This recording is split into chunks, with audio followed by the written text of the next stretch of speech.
Ako po si Jerome, operator po ng DTF printer dito sa Short Planet Divisoria as of May 6.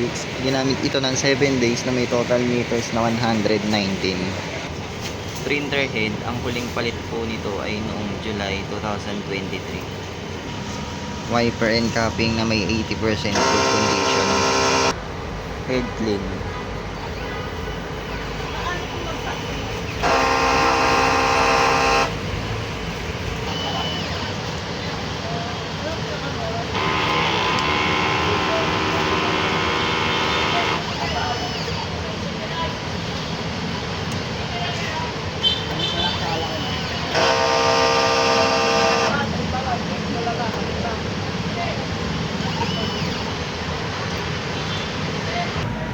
Punasan po ang wiper at capping after head clean.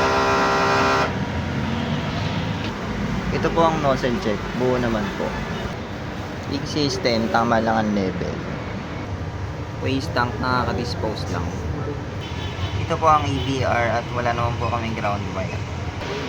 Ang damper po ay hindi pa napalitan. Ito po yung stocks ko ng CMYK.